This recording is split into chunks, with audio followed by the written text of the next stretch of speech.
door sealed with a hiss that sounded like a final breath. You know that sound, right? Like a vacuum sealer locking in freshness. Except in this case, the freshness was me. I was sitting inside the Apex 7 autonomous sleep pod, a piece of tech that looked less like a bed and more like a chrome-plated coffin from the year 3000.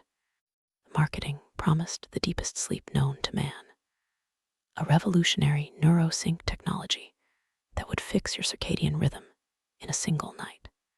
But as the interior lights faded to a soft, pulsing violet, and the gentle hum of the stabilizer engines kicked in, I had no idea that I wasn't just going to sleep. I was checking out of the 21st century entirely. Imagine the feeling of falling in a dream, that sudden jolt that wakes you up right before you hit the ground. Now imagine that feeling lasting for 6 hours straight. When my eyes finally snapped open, the violet light was gone. In its place was a harsh, blinding gold. The pod was shaking, not with the smooth vibration of a machine, but with the rhythmic, heavy thud of something outside. Thump, thump, thump. It felt like the earth itself was having a heart attack. I reached for the door release, my fingers trembling. The glass was warm, too warm. When the seal finally popped, the air that rushed in didn't smell like my apartment or the sterile scent of the tech lab. It smelled like wet earth, crushed ferns, and something metallic, like raw iron. I stepped out onto soft, springy moss, and my knees almost gave out. I wasn't in the lab. I wasn't even in the city. I was standing in a cathedral of green. Trees the size of skyscrapers loomed over me, their bark thick and gnarled like the skin of an ancient beast. Dragonflies the size of hawks zipped through the air, their wings making a sound like paper tearing. I looked back at the pod, my only link to sanity, and saw it sitting in the middle of a massive footprint. That thumping sound, it wasn't the earth, it was footsteps, and they were getting closer. Welcome to the ultimate nightmare and the ultimate dream. I woke up in the age of dinosaurs, and for the next few hours, I had to figure out how to survive in a world where I was the smallest thing on the food chain. This isn't a movie. This isn't a simulation. This is what happens when deep sleep meets a glitch in the fabric of time. The first thing you notice about the prehistoric world isn't the dinosaurs. It's the oxygen. The air is thick. It's heavy. Every breath feels like drinking a cold glass of water when you're parched. It's intoxicating. I felt a rush of energy I'd never experienced before, which was lucky, because I was going to need every bit of it. I looked down at my feet and saw the footprint the pod was sitting in. It was 3 feet wide, indented deep into the mud, with 3 distinct toe marks. I didn't have to be a paleontologist to know I was in trouble. I started walking, trying to find some kind of high ground. The sheer scale of everything is impossible to describe. We see pictures in books, or we see the skeletons in museums. But seeing a fern that towers over your head like a palm tree, seeing a swarm of insects that look like they could carry away a small dog, it changes your perspective on who really owns this planet. We're just temporary tenants. These guys, they were the landlords. As I pushed through the dense undergrowth, the sounds were overwhelming. It wasn't the quiet of a modern forest. It was a cacophony. High-pitched chirps, deep, vibrating bellows that you felt in your teeth more than you heard in your ears, and the constant rustle of things moving in the shadows. I found a ridge overlooking a wide, shimmering valley, and that's when I saw them. A herd of brachiosaurids. They were moving through the water of a massive, lake-like living islands. Their necks reached up, disappearing into the low-hanging mist, pulling down entire branches of vegetation with effortless grace. They looked peaceful, almost majestic, until one of them let out a call. It was a sound so deep it made the water in the lake ripple in concentric circles. It was a reminder that even the herbivores here could crush you without even noticing you existed. But I wasn't worried about the giants in the water. I was worried about what was behind me. The forest had gone silent, and in the wild, silence is a warning. It's the sound of a predator holding its breath. I turned around slowly. The shadows between the massive trees seemed to shift. I saw a flash of orange, then a flick of a feathered tail. They weren't the scaly monsters from the old movies. These were sleek, bird-like, and terrifyingly fast. Deinonychus, or as most of you know them, the real version of raptors. They didn't roar. They didn't make a big show of it. They just coordinated. One on the left, one on the right, and one right down the middle. I could see their eyes, bright and intelligent, tracking my every movement. I realized then that my modern brain was completely useless here. I couldn't call for help. I couldn't use a tool. I was just meat. I did the only thing I could. I ran. Running through a prehistoric jungle is like trying to sprint through a room full of tripwires and jagged glass. Every vine wants to snag your foot. Every branch wants to poke an eye out. I could hear them behind me, the rhythmic clicking of their claws on the fallen logs. They were playing with me. They were faster, stronger, and they knew this terrain like the back of their claws.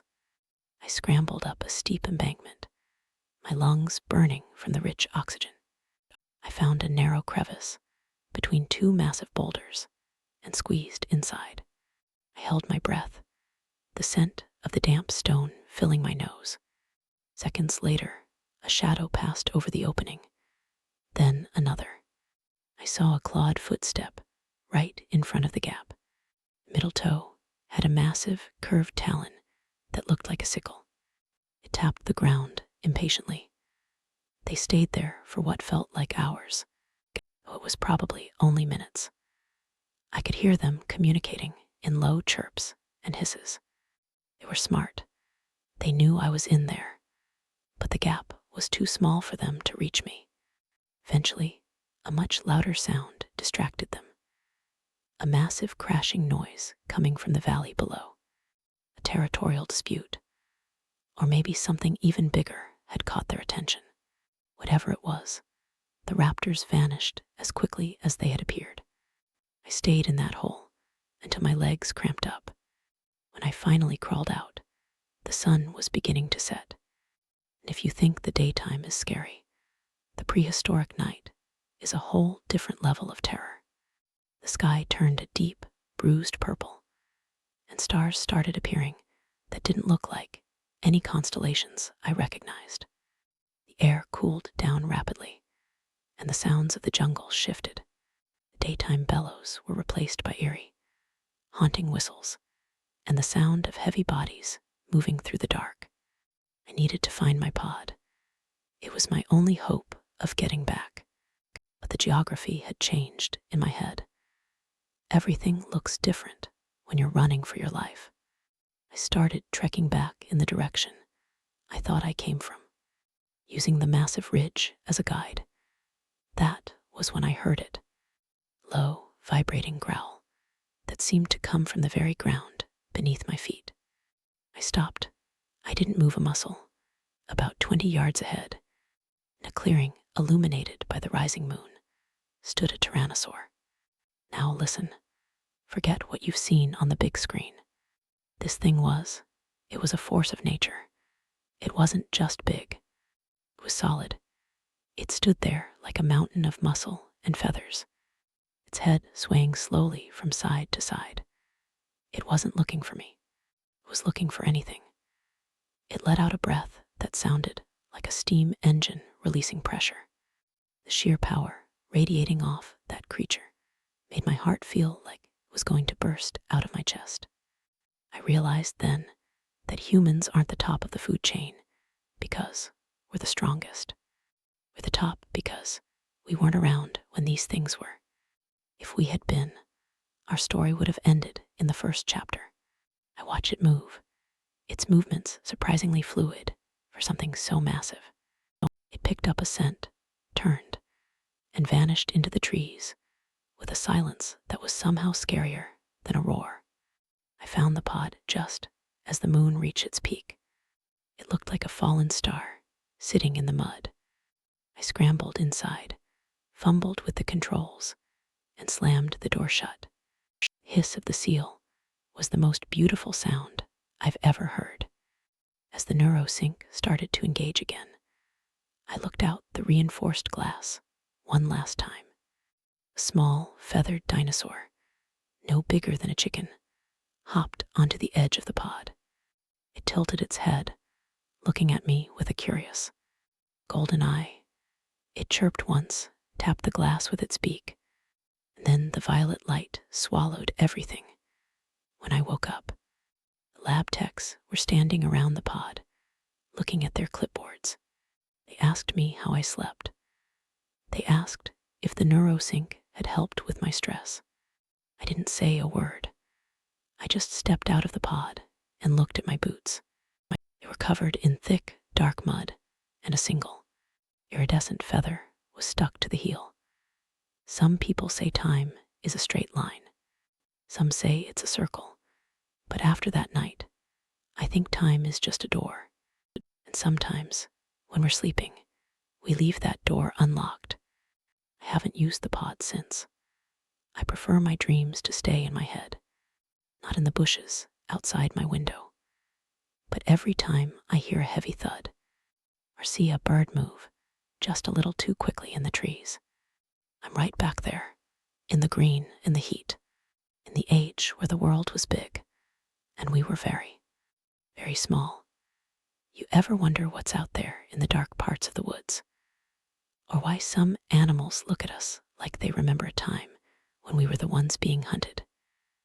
Maybe it's because deep down, our DNA remembers. It remembers the sound of the hiss and the weight of the footprint. The most incredible part wasn't the fear, though. It was the realization of how beautiful the world was before we started paved it over. The colors were brighter. The air was cleaner. It was a masterpiece of biology, working in perfect, brutal harmony. We think we've conquered the world, but we've really just built a small, fragile box to hide in. I often think about that little dinosaur that tapped on the glass. I wonder if it's still there, in its own time, wondering what that strange chrome rock was. Or maybe it's been gone for 65 million years, and I'm the only living being who remembers its face. That's the thing about time travel. It makes everything feel both incredibly important and completely meaningless at the same time. If you ever get the chance to take a leap like that, to see the world before the age of man, my advice is simple. Wear good shoes, pack a camera, and for heaven's sake, don't forget where you parked your pod. Because the past is a great place to visit. But trust me, you do not want to stay for dinner, especially when you're the main course.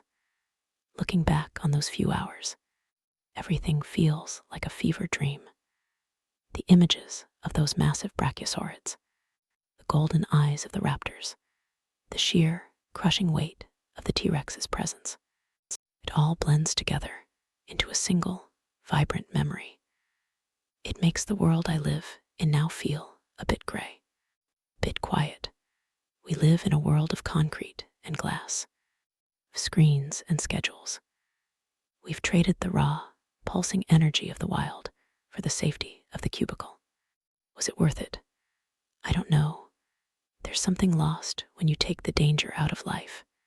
There's a certain kind of clarity you only get when you're staring down something that could end you in a heartbeat. It makes you realize how lucky you are to be here, to be breathing, to be a part of this incredible, unfolding story of life on Earth. The tech guys at the lab eventually found the glitch.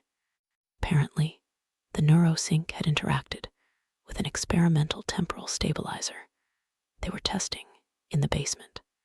They called it a once-in-a-billion accident. They offered me a refund and a free year of sleep therapy. I told them to keep the money. I just wanted my boots back. I still have that feather, by the way. It sits in a small glass case on my desk. It's a reminder that the world is much bigger, much older, and much weirder than we like to admit. It's a piece of a world that shouldn't exist anymore.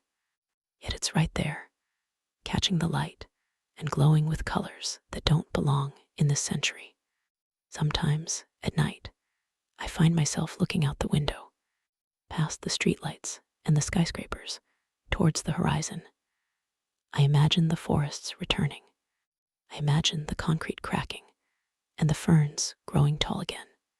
I imagine the roar returning to the silence. And for a second, I'm not scared.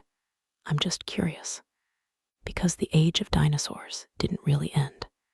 It just moved out of the way for us. And who knows, maybe somewhere, in another sleep pod or through another glitch, someone else is waking up in our world, wondering where all the giants went. Time is funny like that. It keeps moving, but it never really throws anything away. It just hides it in the shadows, waiting for someone to fall asleep and find the door. I've spent a lot of time since then researching the specific era I visited. Based on the plants and the species I saw, I'm fairly certain I was in the late Cretaceous period. It was the height of dinosaur evolution, a time of incredible diversity and specialization. It was also right before the end. I can't help but wonder if that's why the atmosphere felt so charged, so intense. It was the final act of a 60 million year long play. The raptors, the Deinonychus, they weren't just mindless monsters. They were social. They were tactical. Watching them communicate made me realize that intelligence isn't a human invention. We just have a different version of it. They had a language of movement and sound that worked perfectly for their environment. In their world, I was the one who was slow and dim-witted. I was the one who didn't understand the rules. And that Tyrannosaurus, it wasn't just a predator. It was a monarch. The way it moved, the way it commanded the space around it. It was awe-inspiring. It didn't need to roar to show its power. Its existence was enough. Seeing it in the flesh, or feathers rather, made every museum model look like a toy.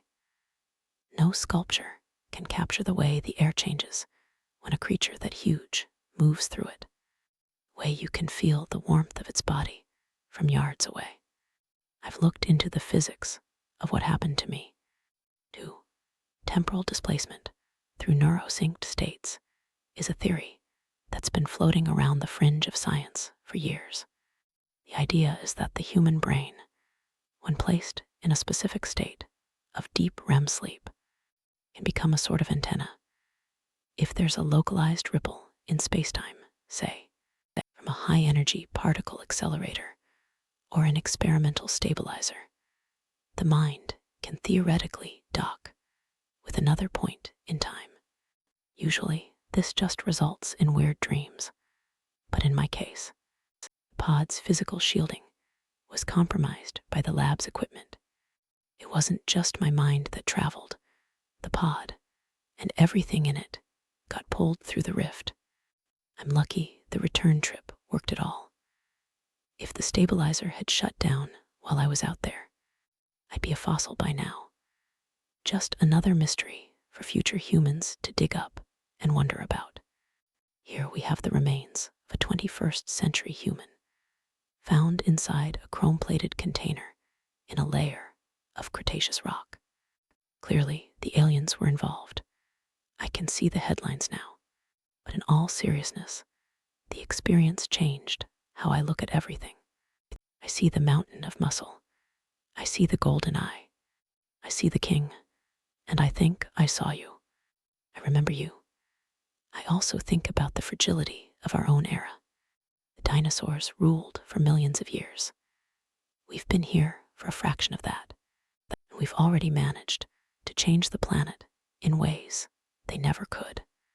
We think we're so advanced, but one good rock from space or one big shift in the climate, and we're just another layer of sediment. It's humbling. It's a reminder to appreciate the small things. The sound of a bird that isn't trying to eat you.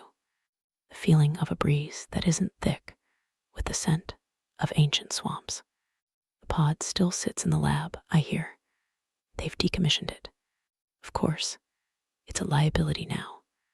But I wonder if anyone else has snuck a look inside. I wonder if the next person who lies down in it will find themselves in the same jungle. Or maybe somewhere even further back. Maybe they'll wake up in the Carboniferous, surrounded by giant dragonflies and trees made of moss. Or maybe they'll go forward and see what comes after us. Part of me is jealous. Part of me wants to go back, to see more, to document the things no human has ever seen. But most of me is just glad to be home. Most of me is happy to be in a world where I can walk to the grocery store without checking the shadows for sickle-shaped claws. The world is a strange place, and time is the strangest thing in it. We spend our lives trying to save it, to kill it, to manage it, but time doesn't care about us. It just keeps flowing, carrying everything along in its wake. All we can do is try to enjoy the ride and hope that when we wake up, we're exactly where we're supposed to be. Before this happened, I was always stressed about the future. I was worried about my career, my bank account, the state of the world. Now, all those things seem so small. When you've seen the scale of deep time, the petty drama of human life loses its sting. We're a blip, a tiny, loud, energetic blip in the history of the universe. And that's okay. There's a certain freedom in being a blip. It means we don't have to carry the weight of the world. We just have to live in it. We have to experience it. We have to be curious. Because you never know when a simple night's sleep is going to turn into the journey of a lifetime. You never know when you're going to wake up in a world that hasn't existed for millions of years. So next time you go to bed, take a second to look out the window. Appreciate the moon, the stars, and the quiet safety of your room. And if you hear a strange hum or see a flick of violet light, maybe keep one eye open. You might just be about to go on an adventure you never asked for. As for me, I'm staying awake for a little while longer. I've got some reading to do on the Triassic period. I want to know what came before the raptors. I want to know what else is waiting in the dark corners of the past. Because once you've seen the real world, the one that existed before we started making up the rules, you can never really go back to seeing things the same way. The jungle is still there in my mind. The heat, the smell, the sound of the giants. It's a part of me now. And every now and then, when I'm walking through a park or a forest, I'll see a shadow move in just the right way. And for a split second, I'm back there. The adrenaline spikes. My heart races, and I feel more alive than I ever have.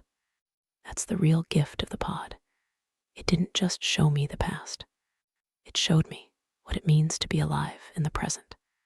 It showed me that every breath is a miracle, and every moment is a piece of history in the making. I'll never forget the way the sun looked rising over that prehistoric valley. It was huge and red, cutting through the mist like a blade. It was a sun that had never seen a city, never seen a road, never seen a human. It was a sun that belonged to the dinosaurs. And for one morning, it belonged to me too. That's a memory I'll keep forever. A memory of a time when the world was wild, and I was just a visitor in the great, ancient cathedral of life. Visitor who woke up in the age of dinosaurs and managed to live to tell the tale. So if you're listening to this and you're feeling like life is a bit too predictable, a bit too planned. Just remember, the past is still under our feet. The monsters are still in our dreams.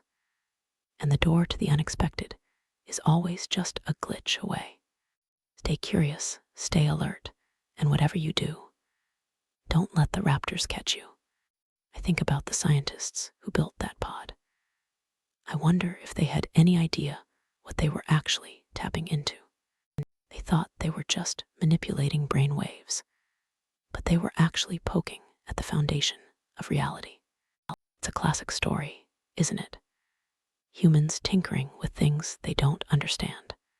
But usually, those stories end a lot worse than mine did. I often wonder what would have happened if I'd stayed, if I hadn't made it back to the pod. How long could I have lasted? Maybe a few days, a week. My modern survival skills are basically how to order pizza and how to find the strongest Wi-Fi signal. In the Cretaceous, I was basically a fancy snack. But there's a part of me, a tiny primal part, that wonders if I could have adapted, if I could have learned to live in that world. Probably not. I'm pretty fond of central heating and indoor plumbing. But the thought is still there. That connection to the wild, to the ancient, is something we all have buried deep inside us. It's what drives us to explore, to climb mountains, to dive into the ocean. It's the call of the wild, and once you've heard it for real, you never quite stop listening. The lab contacted me again last week. They said they've fixed the issues, and they're looking for volunteers for a new study. But they promised it's completely safe this time. I told them I was busy. I told them I had a lot of gardening to do, because the truth is, I don't need a pod to travel through time anymore. I can do it whenever I want. I just have to close my eyes and listen to the wind. I just have to look at that iridescent feather on my desk. I just have to remember the feeling of the earth shaking under the feet of a giant. The world is full of mysteries, and we've only just scratched the surface. We spend so much time looking up at the stars, wondering if we're alone in the universe.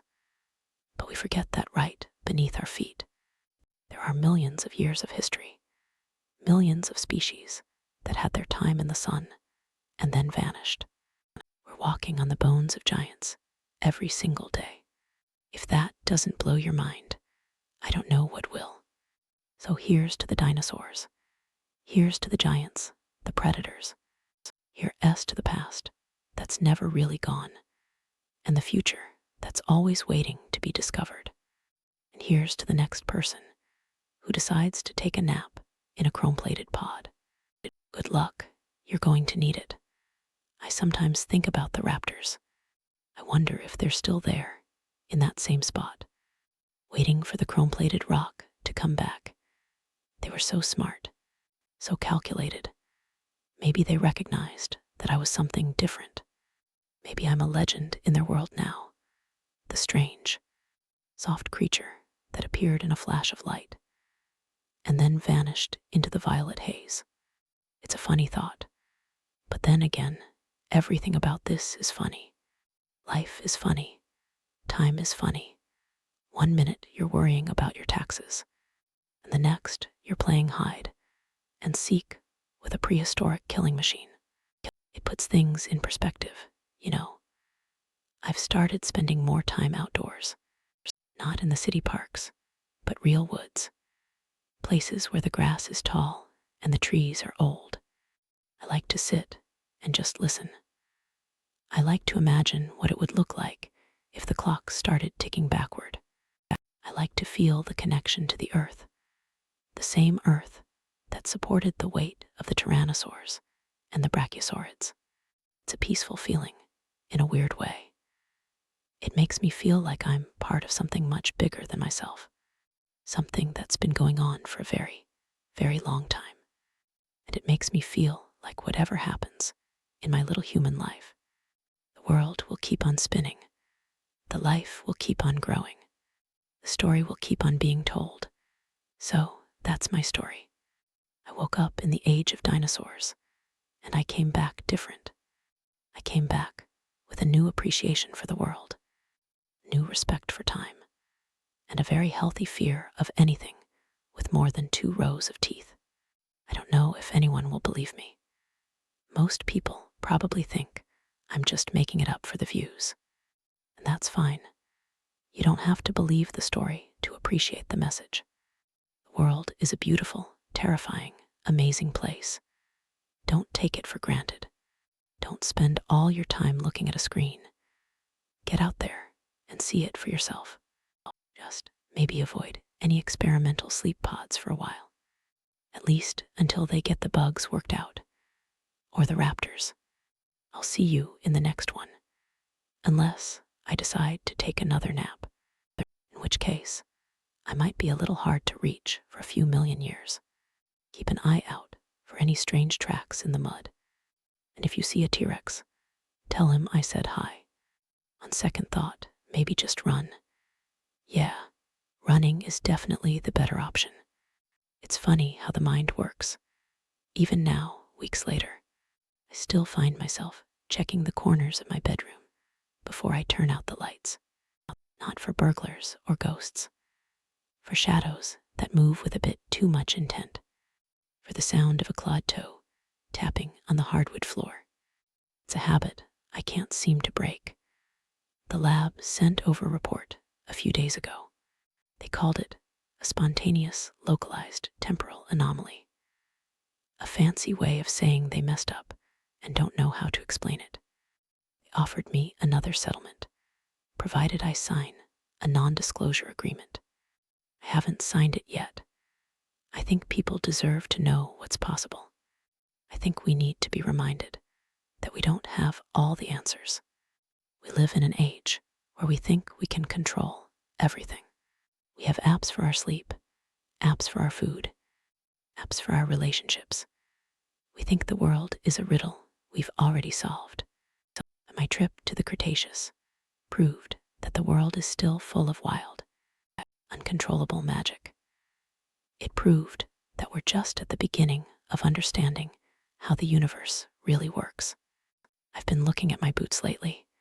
The mud is gone, washed away by the rain, but I can still see the faint stains on the leather. I think about keeping them, maybe putting them in a case next to the feather. But then I think, no, boots are meant for walking. They're meant for moving forward. And that's what I'm going to do. I'm going to keep moving forward, but I'm going to do it with my eyes wide open.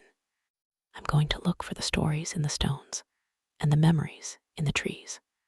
I'm going to live my life like it's the incredible, fleeting gift that it is. So, if you're still here, thanks for listening.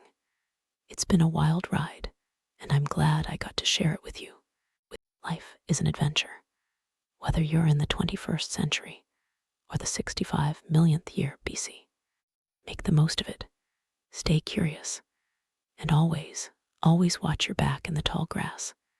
Whatever you do, don't let the wonders of the world pass you by. Whether it's the majesty of a mountain range or the complex beauty of a single leaf, there's something amazing around every corner. You just have to be willing to look. And sometimes you have to be willing to fall asleep and see where the journey takes you. I'm going to go for a walk now, a real walk, through the woods behind my house. I'll probably bring a camera this time, just in case. You never know what you might find when you're looking for the past in the present. The world is waiting. Go out and find your own adventure. Just remember to bring your own pod, or at least a very good pair of running shoes. Until next time, keep dreaming. Just be careful what you dream about. You might just wake up in it. The end of my journey was just the beginning of a new way of seeing. Every bird I see now, from a common sparrow to a soaring hawk, reminds me of those sleek, feathered predators in the jungle. I see the traces of the dinosaurs everywhere. They didn't really disappear. They just changed. Evolution is a beautiful thing, It's the ultimate survival story, and we're part of that story too. We're the latest chapter in a book that's been being written for billions of years. Let's make it a good one. Let's be a chapter that's worth reading. I'll see you out there, in the woods, in the museum, or maybe even in the past. Who knows? Time is a big place. There's plenty of room for all of us. Just watch out for the big guys. They don't like to share their snacks. I think about the silence of the city at night now. It's so different from the silence of the prehistoric world. Here, silence is just the absence of noise. There, silence was a presence. It was the sound of a world that was full, balanced, and perfectly alive. I miss that silence sometimes. I miss the feeling of being completely immersed in the natural world. But then I remember the raptors and the tyrannosaur, and I think, yeah, the city is okay. The city has coffee. The city has internet. The city doesn't have things that want to eat me for breakfast. It's all about balance, I guess. We need the safety of the modern world, but we also need the reminder of our wild roots. We need to remember where we came from so we can figure out where we're going. Anyway, that's enough philosophizing for one day. I've got a world to explore, and I'm sure you do too. So get out there. Be bold, be curious, and never, ever underestimate the power of a good night's sleep. It might just change your life or your era. I'll keep the feather as a reminder of the trip, a little piece of the impossible, sitting right here on my desk. Every time the light hits it, I'll remember the green, the heat, and the gold. I'll remember the age of dinosaurs, and I'll be glad I made it back to tell you all about it. See you later. Stay safe, stay curious, and keep your eyes on the horizon. The next door is always waiting.